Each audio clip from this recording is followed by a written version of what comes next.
7 de mayo de 1945. El general George S. Patton se sentó frente al comandante supremo Dwight Eisenhower en una mansión alemana requisada a las afueras de Frankfurt. Alemania había capitulado apenas unas horas antes. Los soldados estadounidenses celebraban en las calles, pero Patton no estaba allí para celebrar. Había venido a decirle a Eisenhower algo que pondría fin a su amistad, algo que le costaría el mando en cuestión de meses, algo que Washington y la prensa tacharían de locura. «Tendremos que luchar contra ellos tarde o temprano», dijo Patton. «Hagámoslo ahora mientras nuestro ejército está intacto y aún podemos ganar». No hablaba de los alemanes, hablaba de la Unión Soviética. Eisenhower lo miró fijamente. Llevaba 3 años construyendo una alianza con los soviéticos para derrotar a Hitler. El público estadounidense adoraba al tío Joe Stalin. Los medios presentaban al Ejército Rojo como liberadores heroicos. Y allí estaba Patton proponiendo atacar de inmediato al aliado del momento. «George, no entiendes la política», respondió Eisenhower. «La guerra ha terminado. Nos vamos a casa». Patton lo miró y comprendió algo terrible. Eisenhower sabía que tenía razón, pero no haría nada al respecto. Aquel silencio marcaría uno de los momentos más trascendentales de la historia militar estadounidense. Patton había identificado el peligro soviético antes de que nadie en Washington estuviera dispuesto siquiera a admitirlo. Había planteado una solución militar en el instante en que el Ejército Rojo estaba exhausto y las fuerzas estadounidenses alcanzaban su máximo poder. Pero fue ignorado por políticos y generales más preocupados por la opinión pública que por la realidad estratégica. El tercer ejército de Patton había avanzado más dentro de Alemania que cualquier otra fuerza aliada. Sus tanques habían llegado hasta Checoslovaquia, y sus unidades de punta estaban a distancia de ataque de Berlín. Y en cada lugar que ocupaba Patton, veía algo que lo helaba el Ejército Rojo. Las fuerzas soviéticas estaban sometiendo a Europa Oriental, con una brutalidad que horrorizaba incluso a los veteranos de combate estadounidenses más curtidos. Sus oficiales de inteligencia informaban de violaciones masivas, saqueos sistemáticos y ejecuciones sumarias de civiles sospechosos de simpatías anticomunistas. Poblaciones enteras eran deportadas a campos de trabajo soviéticos.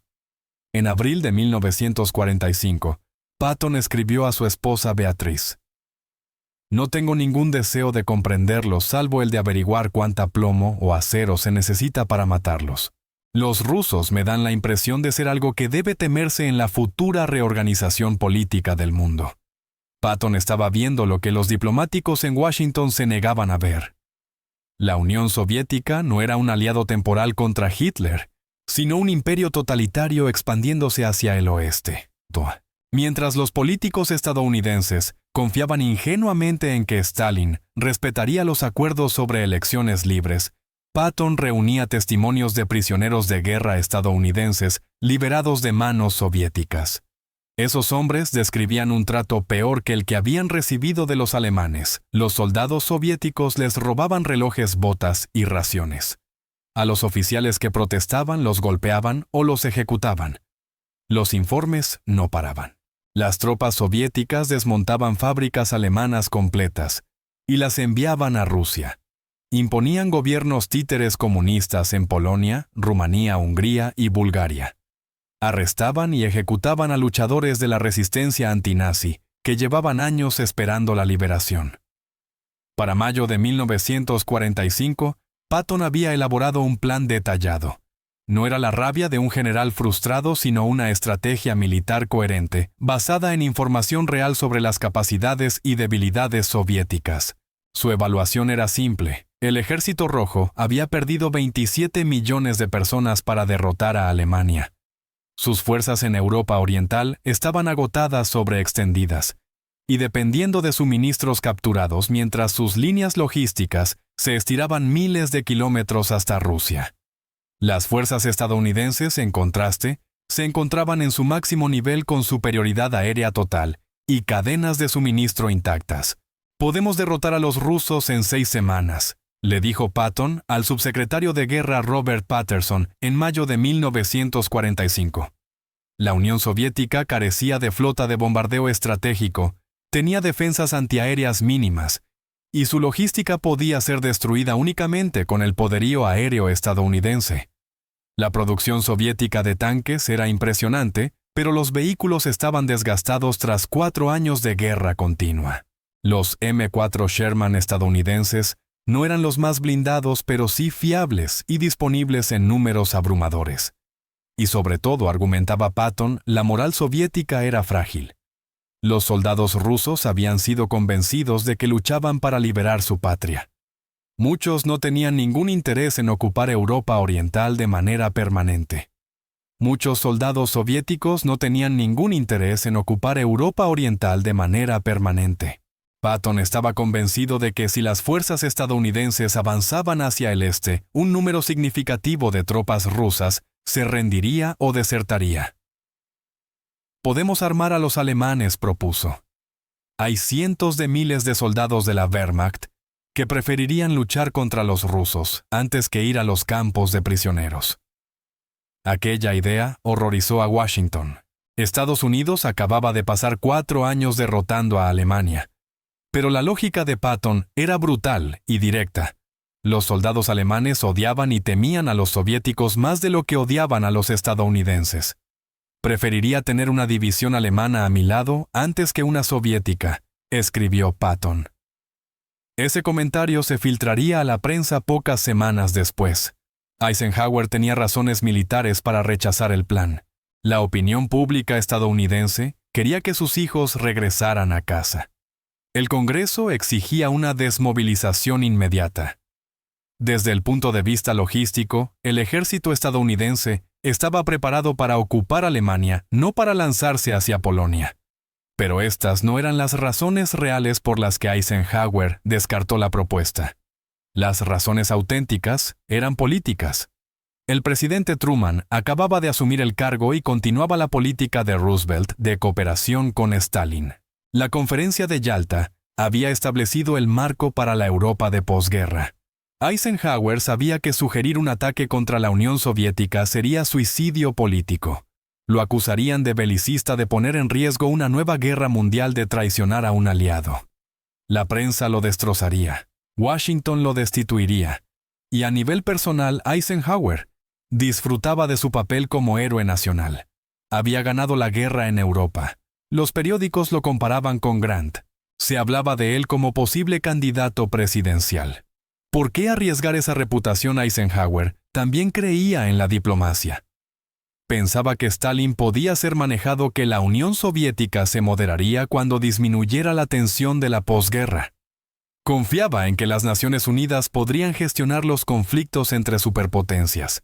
Esta era la diferencia fundamental entre Eisenhower y Patton. Eisenhower creía en las instituciones y la política. Patton creía en la fuerza y en aprovechar la oportunidad estratégica. Eisenhower pensaba como un futuro presidente. Patton pensaba como un guerrero. George ve el mundo como un campo de batalla, comentó Eisenhower a su jefe de gabinete. No entiende que tendremos que convivir con esta gente. Patton no era el único que veía venir el problema. Winston Churchill había llegado exactamente a la misma conclusión. Llevaba advirtiendo sobre las intenciones soviéticas desde la Revolución Bolchevique de 1917. Solo se había aliado con la URSS, por absoluta necesidad. Para abril de 1945, Churchill enviaba mensajes desesperados a Truman y Eisenhower. Quería que las fuerzas occidentales avanzaran lo más lejos posible antes de que los soviéticos consolidaran su control. Quería tomar Berlín, Praga y Viena antes de que llegara el Ejército Rojo. El telón de acero ha caído ante su frente, escribió Churchill a Truman el 12 de mayo de 1945. Era la primera vez que empleaba la frase que definiría la Guerra Fría. No sabemos qué ocurre detrás.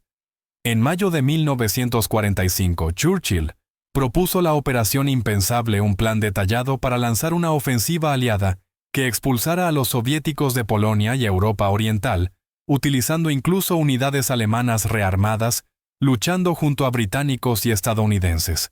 El Estado Mayor británico analizó el proyecto y concluyó que era militarmente posible si se ejecutaba de inmediato. Estimaban que con apoyo alemán las fuerzas aliadas podrían vencer al Ejército Rojo en cuestión de meses, aunque advirtieron que exigiría un compromiso total. Churchill envió el plan a Truman.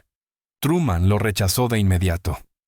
La idea de atacar a la Unión Soviética lo horrorizaba, pero aún más la propuesta de rearmar a los alemanes.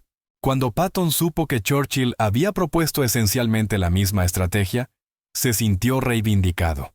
Por lo menos hay un hombre en el poder que entiende lo que enfrentamos, dijo a su equipo. Y Churchill tenía razón. Sus predicciones sobre las intenciones soviéticas se cumplirían en cuestión de meses. La prensa que había venerado a Patton durante la guerra cambió de tono en mayo y junio de 1945. Sus comentarios sobre los soviéticos se filtraron a los periodistas. Su propuesta de rearmar unidades alemanas fue presentada como simpatía hacia los nazis. Los columnistas empezaron a cuestionar la estabilidad mental de Patton. Drew Pearson escribió: "Las recientes declaraciones del general Patton sobre la Unión Soviética plantean serias dudas sobre su juicio. En un momento en que la nación busca la paz, Patton parece decidido a iniciar otra guerra". El New York Times editorializó que las declaraciones políticas de Patton revelaban una preocupante falta de comprensión de la realidad diplomática. La revista Time se preguntó si su personalidad agresiva era adecuada para tiempos de paz. Ninguno de estos medios informó realmente lo que Patton estaba observando en Europa Oriental, ni investigó las atrocidades soviéticas que sus oficiales de inteligencia estaban documentando. La narrativa quedó fijada a Patton. Era un gran comandante en combate, incapaz de adaptarse a la paz. Para agosto de 1945, Eisenhower ya recibía presión desde Washington para destituirlo. El pretexto apareció gracias a la política de desnazificación. En una conferencia de prensa, Patton había declarado que obligar a expulsar a todos los antiguos miembros del partido nazi de los cargos administrativos era idiota. Muchos, dijo, habían ingresado por pragmatismo, no por ideología. Este asunto nazi es como una pelea electoral entre demócratas y republicanos, comentó. La prensa interpretó sus palabras como una minimización de los crímenes nazis. La reacción fue explosiva. El 28 de septiembre de 1945, Eisenhower lo destituyó del mando del Tercer Ejército. La razón oficial fueron sus comentarios sobre la desnazificación. Todos sabían la razón real. Patton no dejaba de advertir sobre la Unión Soviética. Tras su destitución, Patton dedicó sus últimos meses a documentar las acciones soviéticas y enviar advertencias desesperadas a Washington. Sus cartas de octubre y noviembre de 1945 parecían profecías. Mantengamos las botas lustradas, las bayonetas afiladas, y mostremos una imagen de fuerza ante el Ejército Rojo. Es el único lenguaje que entienden. Si fallamos entonces, habremos vencido a los alemanes, y los habremos desarmado, pero habremos perdido la guerra. A comienzos de diciembre de 1945, Patton se reunió con el subsecretario Patterson. Predijo que los soviéticos mantendrían una ocupación permanente en Europa Oriental, que expandirían el comunismo por Europa Occidental, y que la confrontación militar sería inevitable. «Vamos a luchar contra ellos tarde o temprano», dijo Patton. «En 5, 10 o 20 años desearemos haberlo hecho en 1945, cuando tuvimos la oportunidad». Patterson lo escuchó con cortesía, pero dejó claro que Washington no tenía interés en una confrontación. El pueblo estadounidense quería paz. Las advertencias de Patton eran políticamente imposibles de aplicar. 3 días después, el 9 de diciembre de 1945, Patton sufrió un accidente automovilístico cerca de Mannheim. El coche en el que viajaba fue embestido por un camión. Quedó paralizado del cuello hacia abajo y murió el 21 de diciembre, 12 días después. Las circunstancias alimentaron teorías conspirativas. El momento era sospechoso solo 3 días después de presentar su último análisis, y la explicación del conductor parecía improbable. Sin embargo, nunca apareció evidencia creíble de un asesinato. Probablemente fue un trágico accidente, que silenció al único general dispuesto a decir la verdad sobre la amenaza soviética. Todo lo que Patton predijo se cumplió. Para 1946, Las fuerzas soviéticas habían consolidado el control de Polonia, Alemania Oriental, Checoslovaquia, Hungría, Rumanía y Bulgaria. Las elecciones libres prometidas en Yalta jamás ocurrieron. En Polonia, los soviéticos arrestaron a los líderes de la resistencia que habían luchado contra los nazis durante 6 años. Miles fueron ejecutados o enviados a campos de trabajo. En Checoslovaquia, un golpe comunista derrocó al gobierno democrático en 1948. El ministro de Exteriores, Jan Masaryk, murió en una caída sospechosa catalogada como suicidio. El patrón se repitió una y otra vez: ocupación soviética, gobiernos comunistas, eliminación de la oposición. Entre 1945 y 1989, los regímenes comunistas en Europa Oriental mataron aproximadamente a 1 millón de personas. Millones más fueron encarcelados o torturados. El telón de acero anunciado por Churchill se volvió permanente. La Guerra Fría que Patton había querido evitar duró 45 años, costó billones de dólares y dejó millones de muertos en guerras subsidiarias. Para 1949 la URSS ya tenía armas atómicas. Para 1950 frenar la expansión comunista llevó a la Guerra de Corea. El argumento de Patton era claro: mayo de 1945 fue el momento de actuar cuando el Ejército Rojo estaba exhausto y Estados Unidos estaba en su punto máximo de fuerza. Probablemente Patton tenía razón sobre aquella ventana de oportunidad.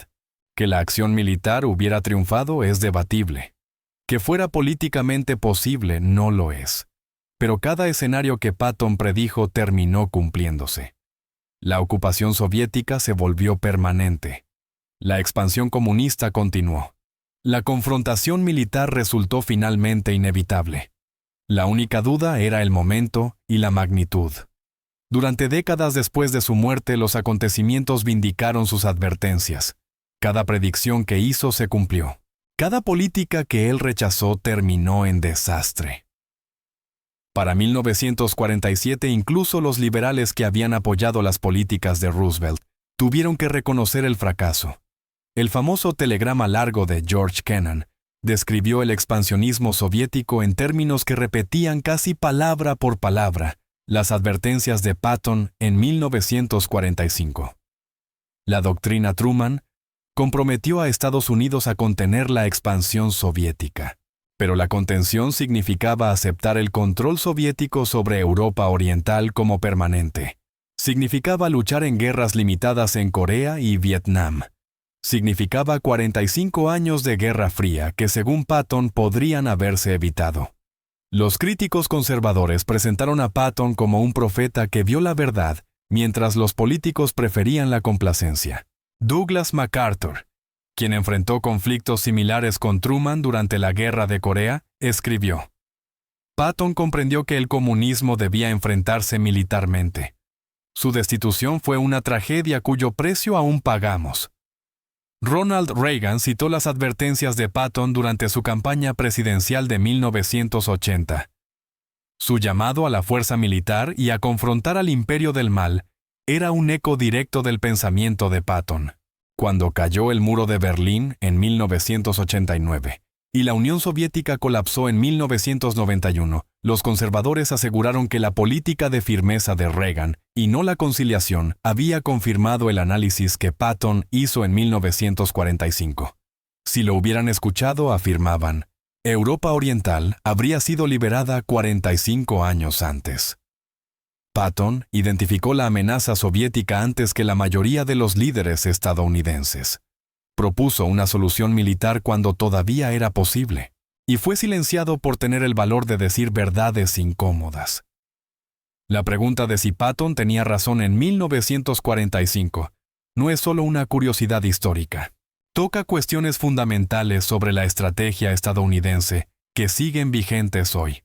¿Cuándo debe Estados Unidos enfrentar una amenaza emergente con fuerza militar en lugar de diplomacia? ¿Deben los generales defender lo que consideran estratégicamente necesario incluso cuando es políticamente imposible? Estas preguntas surgieron con Patton en 1945 y se repiten en cada generación. Después del 11 de septiembre, los debates sobre cómo enfrentar el terrorismo recordaron el dilema de Patton. usar la fuerza de manera preventiva o esperar a que los peligros se materialicen. Con el ascenso de China emergen preguntas similares. ¿Debe Estados Unidos enfrentar la expansión china ahora, mientras aún conserva ventaja? Las advertencias de 1945 resuenan porque representan la visión del guerrero. Las amenazas deben destruirse cuando son débiles, no gestionarse hasta que se vuelvan peligrosas. Esta perspectiva siempre choca con la del diplomático que confía en que los conflictos pueden resolverse mediante negociación. La destitución de Patton puede verse como el sistema funcionando un general que no aceptaba la autoridad civil. Fue apartado, o como el sistema fallando. Un general que identificó correctamente una amenaza estratégica. Fue silenciado por razones políticas. La cuestión importa porque la próxima generación de líderes militares enfrentará dilemas similares. Cuando los generales ven amenazas que los políticos prefieren ignorar, deben callar o hablar. La respuesta de Patton era clara: decir la verdad, sin importar las consecuencias.